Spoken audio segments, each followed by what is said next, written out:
Hello, you glorified ones out there. Lovely to speak with you again today.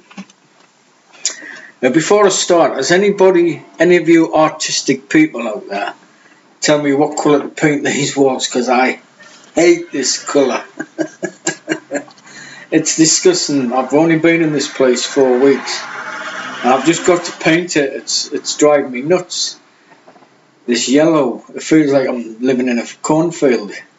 But yeah, if you got any suggestions of what colour to paint my sitting room, I'd really appreciate that, please, because I can't make my mind up, and I'm usually pretty good at coordinating things and that kind of, I don't know, whatever. But yeah, your faith, are you willing to live for it? Now, we've had it drummed into us by many people asking, are you willing to die for your faith? But I'm here to tell you today, and to ask you today, your faith, are you willing to live for it?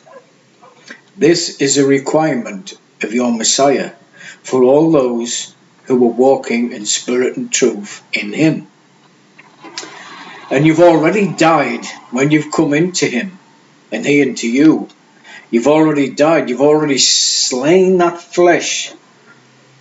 And what I mean by that is you've slain the desire to walk in the ministry of condemnation.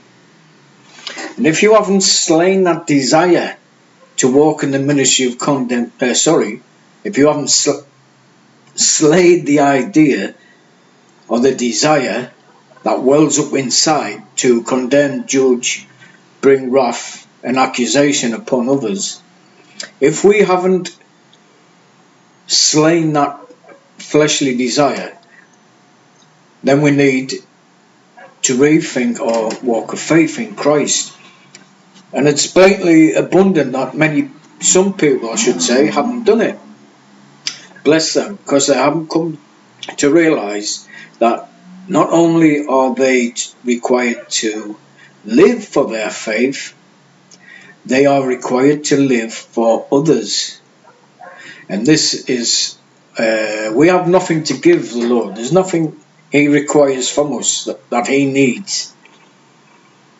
So all we have to give Him is a sacrifice of praise, glory and honour.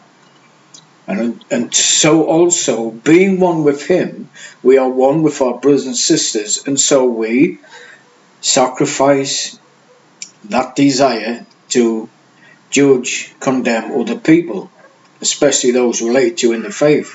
And so this is how we've slain the flesh, by walking in the pureness of love. Are you willing to live for your faith? I'm asking the question. And that's something we can all answer ourselves in how we deal with each other, how we speak with one another, and how we are proclaiming the light that is within us. For if we're walking in the light, there is no condemnation, no sin, no wrath, no judgment, no accusations, but there is a pureness of love, a self-sacrificing love to your Messiah, and a self-sacrificing love to one another. And this is what we do. This is what we choose to do, even when we're hearing things that can make us cringe at times. We learn to speak to these ones in a certain way. And yet, obviously, there's times we're going to get stirred up, make a mistake, and fall down, and desire to hit back at these ones. But no, we're being taught a different way of walking, a different way of speaking, a different way of living. And that word that's coming forth is pure, is light, is living, and brings healing to other people. Of that I have no doubt. And still people are coming against that which I and others are speaking against, are speaking about. That living word manifests within the sons and daughters, which brings light, life and healing. There is no condemnation, judgment, sin, wrath, accusation in that language at all, in that pureness of language. And this is truth that I'm convinced of, and which I testify to you today. And to those who are not who are not able to see that and come out of that which is written and come into the living word, which brings life and healing not only to others but to yourself, and so set yourself free from the condemnation that you keep bringing upon yourself when you stay in the written word. So that is my word of encouragement to you today. Are you willing to live for your faith? Not die for it. You've already died for it and been resurrected into the new heaven and the new earth and walk in the fullness of Christ in you. Of that I am convinced is true. And all this kind of language we spout about, it's very symbolic.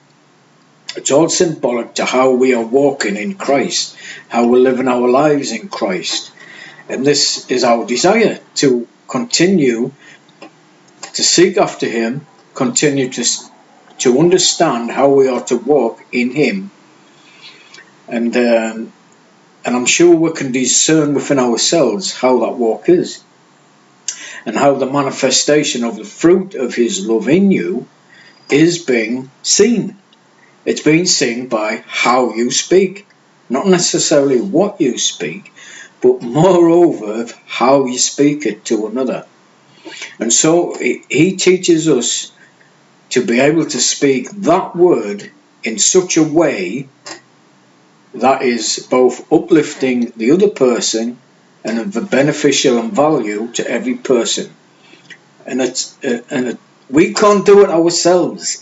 It's impossible. We have to be taught this way of speaking and living for the pureness of the living word to be heard in the earth. So, yes, brothers and sisters, are you willing to live for your faith?